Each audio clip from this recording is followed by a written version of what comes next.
Hello, dear students. Welcome again in my class. Today, we will read the next half of the chapter Busting Your Time. Let us start to read it. Yaksha, a god. Yaksha, ਇੱਕ ਦੇਵਤਾ asked Yudhishthir. ਯਕਸ਼ ਨਾਂ ਦੇ ਇੱਕ ਦੇਵਤਾ ਨੇ ਯੁਧਿਸ਼ਟਰ ਨੂੰ ਪੁੱਛਿਆ what is the best time for doing a thing ਕਿ ਕੋਈ ਕੰਮ ਕਰਨ ਦਾ ਸਹੀ ਸਮਾਂ ਕੀ ਹੈ। The wise son of Kunti said Kunti ਦੇ ਸਿਆਣੇ ਪੁੱਤਰ ਨੇ ਕਿਹਾ ਨਾਓ ਹੁਣ the work in hand is the most important work ਜਿਹੜਾ ਵੀ ਕੰਮ ਸਾਡੇ ਹੱਥ ਵਿੱਚ ਹੁੰਦਾ ਹੈ ਉਹ ਸਭ ਤੋਂ ਜ਼ਿਆਦਾ ਮਹੱਤਵਪੂਰਨ ਹੁੰਦਾ ਹੈ and the present is the most important time to do it ਅਤੇ ਹੁਣ ਵਰਤਮਾਨ ਜੋ ਸਮਾਂ ਹੈ ਉਹ ਇਸ ਕੰਮ ਨੂੰ ਕਰਨ ਲਈ ਸਭ ਤੋਂ ਚੰਗਾ ਹੁੰਦਾ ਹੈ। Now and never must be our guiding principle in life. Now ਹੁਣ ਜਾਂ ਨੈਵਰ ਕਦੇ ਵੀ ਨਹੀਂ, ਹੁਣ ਜਾਂ ਕਦੇ ਵੀ ਨਹੀਂ ਸਾਡੀ ਜ਼ਿੰਦਗੀ ਦੇ ਗਾਈਡਿੰਗ ਪ੍ਰਿੰਸੀਪਲ ਯਾਨੀ ਕਿ ਸਿਧਾਂਤ ਹੋਣੇ ਚਾਹੀਦੇ ਹਨ। Never put of till tomorrow ਦੇ ਸੇ ਉਹ ਕਹਿੰਦੇ ਸਨ ਕਿ ਕਦੇ ਵੀ ਕੰਮ ਕੱਲ੍ਹ 'ਤੇ ਨਾ ਛੱਡੋ। What you can do today ਜੋ ਕਿ ਤੁਸੀਂ ਅੱਜ ਕਰ ਸਕਦੇ ਹੋ। In this age of globalisation super computers and space travel ਕਹਿੰਦੇ ਕਿ ਇਨ ਦਿਸ ਏਜ ਮੀਨਸ ਯੁੱਗ ਅੱਜ ਦੇ ਯੁੱਗ ਵਿੱਚ ਇਨ this age of globalisation means ਵਿਸ਼ਵੀਕਰਨ super computers and space travel means ਪੁਲਾੜ ਯਾਤਰਾ life is moving so fast ਜ਼ਿੰਦਗੀ ਇੰਨੀ ਜਲਦੀ ਫਾਸਟ ਰੂਪ ਵਿੱਚ ਤੇਜ਼ ਰੂਪ ਵਿੱਚ ਅੱਗੇ ਵੱਧ ਰਹੀ ਹੈ that a slip of even a fraction of a second can spell doom and disaster ਕਿ ਜੇ ਅਸੀਂ ਇੱਕ ਸੈਕਿੰਡ ਦਾ ਵੀ ਇੱਕ ਹਿੱਸਾ ਵੀ ਗਵਾ ਲੈਂਦੇ ਹਾਂ ਤਾਂ ਉਸ ਦੇ ਨਾਲ ਸਾਨੂੰ ਡੂਮ ਐਂਡ ਡਿਸਾਸਟਰ ਮੀਨਸ ਬਰਬਾਦੀ ਦਾ ਸਾਹਮਣਾ ਕਰਨਾ ਪੈਂਦਾ। Every single second has therefore its own importance ਇਸ ਕਰਕੇ ਹਰੇਕ ਸੈਕਿੰਡ ਦਾ ਆਪਣਾ ਮਹੱਤਵ ਹੈ। That is why the concept of budgeting one's time is fast catching up ਇਸੇ ਕਰਕੇ ਸਮੇਂ ਨੂੰ ਬਜਟ ਕਰਨ ਦੀ ਜੋ ਧਾਰਨਾ ਹੈ ਉਹ ਤੇਜ਼ੀ ਨਾਲ ਜ਼ੋਰ ਫੜ ਰਹੀ ਹੈ। Every moment of life is precious ਜ਼ਿੰਦਗੀ ਦਾ ਹਰ ਪਲ ਪ੍ਰੀਸ਼ੀਅਸ ਮੀਨਸ ਕੀਮਤੀ ਹੈ ਐਂਡ ਐਨੀ ਕੇਅਰਲੈਸ ਐਟੀਟਿਊਡ ਅਤੇ ਕੋਈ ਕੇਅਰਲੈਸ ਐਟੀਟਿਊਡ ਮੀਨਸ ਰਵੱਈਆ ਔਰ ਅਪਾਥੀ ਮੀਨਸ ਬੇਰੁਖੀ towards the importance of time can prove highly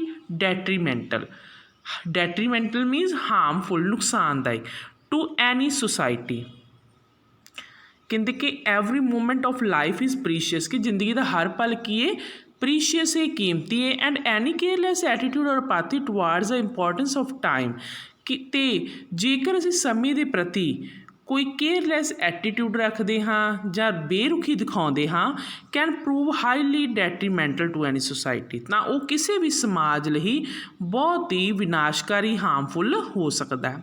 we can hope for a good tomorrow ਅਸੀਂ ਇੱਕ ਚੰਗੇ ਕੱਲ੍ਹ ਦੀ ਤਾਂ ਹੀ ਆਸ਼ਾ ਕਰ ਸਕਦੇ ਹਾਂ only if we know the value of today ਜੇਕਰ ਅਸੀਂ ਅੱਜ ਦੀ ਵੈਲਿਊ ਮਹੱਤਤਾ ਸਮਝਦੇ ਹਾਂ। We are duty bound to bequeath a happy and prosperous future to the coming generations ਸਾਡੀ ਕੀ ਡਿਊਟੀ ਇਹ ਧਰਮ ਹੈ ਕਿ ਅਸੀਂ ਆਉਣ ਵਾਲੀਆਂ ਜਨਰੇਸ਼ਨਸ ਨੂੰ ਪੀੜ੍ਹੀਆਂ ਨੂੰ ਚੰਗੀ ਅਤੇ ਪ੍ਰੋਸਪੀਰੀਅਸ ਮੀਨਸ ਖੁਸ਼ਹਾਲ ਜੀਵਨ ਦੇਣਾ ਹੈ। This is possible only if we know the value of now in our lives today ਇਹ ਤਾਂ ਹੀ ਸੰਭਵ ਹੈ ਜੇਕਰ ਅਸੀਂ ਅੱਜ ਆਪਣੀ ਜ਼ਿੰਦਗੀ ਵਿੱਚ ਹੁਣ ਯਾਨੀ ਕਿ ਪ੍ਰੈਜ਼ੈਂਟ ਸਮੇਂ ਦੇ ਮਹੱਤਵ ਨੂੰ ਸਮਝਦੇ ਹਾਂ। Dear students, we have completed the chapter. I hope you all have understand the value of time. Let us do its back exercise. Firstly, we will solve the multiple choice questions. Our first question is, the power of time is. Options are little, nil, great, or dangerous. The power of time is great. The power of time is great. Every moment is. Options are useless, good, precious, or long. Every moment is, हर पल की है precious, कीमती. Every moment is precious. To get success, सफलता प्राप्त ਕਰਨ ਲਈ time should be wasted. We need not be punctual. We should budget time, or we should postpone things. To get success, ਸਫਲਤਾ ਪ੍ਰਾਪਤ ਕਰਨ ਲਈ ਕੀ ਕਰਨਾ ਚਾਹੀਦਾ ਹੈ? We should budget time. ਸਾਨੂੰ ਕੀ ਹੈ? ਸਮੇਂ ਦਾ ਇੱਕ ਬਜਟ ਬਣਾਉਣਾ ਚਾਹੀਦਾ ਹੈ. Dear students, let us solve the synonym. That is, match the words in column A with their synonyms given in column B. Let us start. The first is wealth. Wealth means money. Wealth means money. Second is significant. Significant means important. Significant means important. Third is wasted. Wasted means squandered. Tough, hard, valuable, precious, detrimental, harmful. Detrimental, harmful. And single is lonely. Single means lonely. Now we have completed the synonyms. Let us explain the question answers.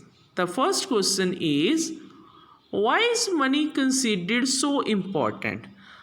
ਧਨ ਨੂੰ ਇੰਨੀ ਮਹੱਤਤਾ ਕਿਉਂ ਦਿੱਤੀ ਜਾਂਦੀ?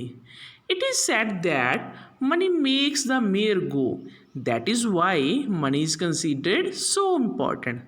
The second question is, does time wait for anyone? कि ਸਮਾਂ ਕਿਸੇ ਦੀ ਵੇਟ ਕਰਦਾ ਹੈ, ਉਡੀਕ ਕਰਦਾ ਹੈ? No, time doesn't wait for anyone. Our next question is, what type of precious moment should not be lost? ਕਿਸ ਤਰ੍ਹਾਂ ਦੇ ਜਿਹੜੇ ਪ੍ਰੀਸ਼ੀਅਸ ਕੀਮਤੀ ਪਲ ਨੇ ਜਿਨ੍ਹਾਂ ਨੂੰ ਕਿ ਗਵਾਉਣਾ ਨਹੀਂ ਚਾਹੀਦਾ? ਕਿਹੜੇ ਪਲ ਨੇ ਉਹ? There is sometimes a moment that can make or mar persons hole future. ਕਈ ਵਾਰ ਇਸ ਅਜਿਹਾ ਪਲ ਆਉਂਦਾ ਹੈ ਜੋ ਕਿਸੇ ਮਨੁੱਖ ਦੇ ਪੂਰੇ ਫਿਊਚਰ ਨੂੰ ਬਣਾ ਸਕਦਾ ਹੈ ਜਾਂ ਖਤਮ ਕਰ ਸਕਦਾ ਹੈ. Such a moment is precious. It should not be lost. The next question is, which is the most important time for doing something? ਕੋਈ ਕੰਮ ਕਰਨ ਦਾ ਸਹੀ ਸਮਾਂ ਇੰਪੋਰਟੈਂਟ ਟਾਈਮ ਕਿਹੜਾ ਹੁੰਦਾ ਹੈ? ਦ present. Present means vartaman. The present is the most important time to do something. Next is, why must one be punctual? ਸਾਨੂੰ punctual ਕਿਉਂ ਹੋਣਾ ਚਾਹੀਦਾ? An opportunity once missed is lost forever. Time once lost can never be regained. Therefore, one must be punctual. An opportunity once missed, ਕਈ ਵਾਰ ਕੋਈ ਸਮਾਂ ਮੌਕਾ ਮਿਲਦਾ ਜੋ ਇੱਕ ਵਾਰੀ ਗੁਆਚ ਜਾਵੇ ਤਾਂ ਉਹ ਹਮੇਸ਼ਾ ਲਈ ਗੁਆਚ ਜਾਂਦਾ ਹੈ ਅਤੇ ਜਿਹੜਾ ਸਮਾਂ ਇੱਕ ਵਾਰ ਲੰਘ ਜੇ ਉਹਨੂੰ ਦੁਬਾਰਾ ਪ੍ਰਾਪਤ ਨਹੀਂ ਕੀਤਾ ਜਾ ਸਕਦਾ. Next question is it useful to cry over split milk or blame our stars for our failure? No, it is useless to do so. ਅਜਿਹਾ ਕਰਨਾ ਬੇਕਾਰ ਹੈ, because we are ourselves responsible for our failure. ਕਿਉਂਕਿ ਸਾਡੀ ਅਸਫਲਤਾ ਲਈ ਅਸੀਂ ਖੁਦ ਹੀ ਜ਼ਿੰਮੇਵਾਰ ਹੁੰਦੇ ਹਾਂ. The next question is, what should be the guiding principle of our life and why? ਸਾਡੀ ਜ਼ਿੰਦਗੀ ਦਾ ਜਿਹੜਾ ਗਾਈਡਿੰਗ ਪ੍ਰਿੰਸੀਪਲ ਹੈ, ਸਿਧਾਂਤ ਹੈ, ਉਹ ਕੀ ਹੋਣਾ ਚਾਹੀਦਾ ਹੈ ਅਤੇ ਕਿਉਂ? Answer is, now or never should be the guiding principle of our life. ਹੁਣ ਜਾਂ ਫਿਰ ਕਦੇ ਵੀ ਨਹੀਂ should be the guiding principle of our life. Time once lost can never be regained. Therefore, we should always act in the present. Next is, why is the budgeting of time important? Time ਨੂੰ budget ਕਰਨਾ ਕਿਉਂ ਜ਼ਰੂਰੀ ਹੈ? We have very limited time at our disposal, but the work we have to do is very long. Today, life has become very fast. Every moment has become precious. Therefore, the budgeting of time is important. Every moment, ਹਰ ਪਲ ਕੀਮਤੀ ਹੈ, ਇਸ ਲਈ ਸਮੇਂ ਦਾ budget ਬਣਾਉਣਾ ਬਹੁਤ ਹੀ ਜ਼ਰੂਰੀ ਹੈ। ਪਿਆਰੇ ਬੱਚਿਓ, ਅੱਜ ਆਪਾਂ 9th class the chapter budgeting your time complete ਕੀਤਾ ਹੈ। ਮੈਨੂੰ ਉਮੀਦ ਹੈ ਤੁਹਾਨੂੰ ਸਭ ਨੂੰ ਇਸ ਪਾਠ ਦੀ ਚੰਗੀ ਤਰ੍ਹਾਂ ਸਮਝ ਆਈ ਹੋਵੇਗੀ। You should have to write these questions on your notebooks and have to read the chapter again. Goodbye and have a nice day.